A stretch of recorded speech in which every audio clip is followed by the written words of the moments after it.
And it starts with first looking at the modern Western mindset most of us were born into and raised in.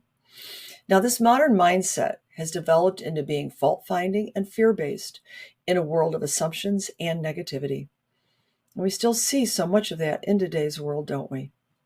Most of us were introduced to this mindset as early as preschool, where you were made to feel the adult was always right and you, the child, were always assumed to be in the wrong. You were taught the word can't, don't, shouldn't. You can't do this, don't do that, without any explanation. Just that you would be told you were bad if you did it, you would need to apologize, and then be punished for it.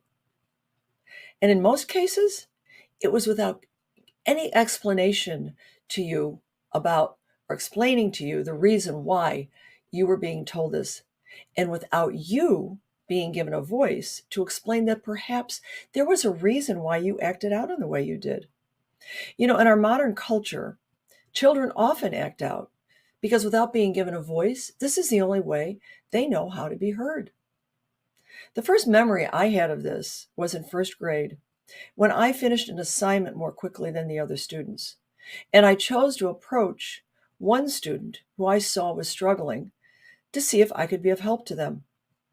Well, the teacher assumed, because I had finished my assignment quickly, that I was bored and I wanted to cause mischief.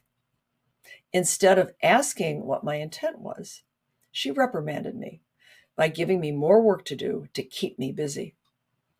That was a strong message to me as a young child, that you are bad and will be punished if you try to help someone.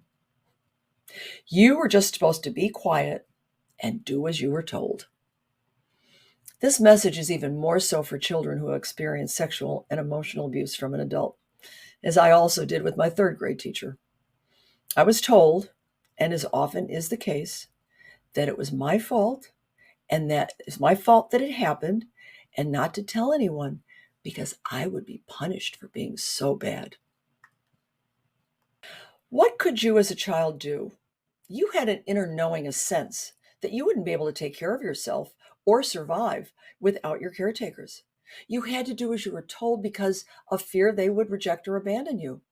And over time, this also made you begin to question if what they were telling you was actually true, that there was something innately wrong with you. And then you started believing it yourself. This is where the seed is planted, and if left unchecked, grows and develops into your inner critic as an adult. It also continues to get louder and stronger if you were being told as you were growing into adulthood that you are never enough if you just try harder, if you just work a little harder. Do any of you relate to this?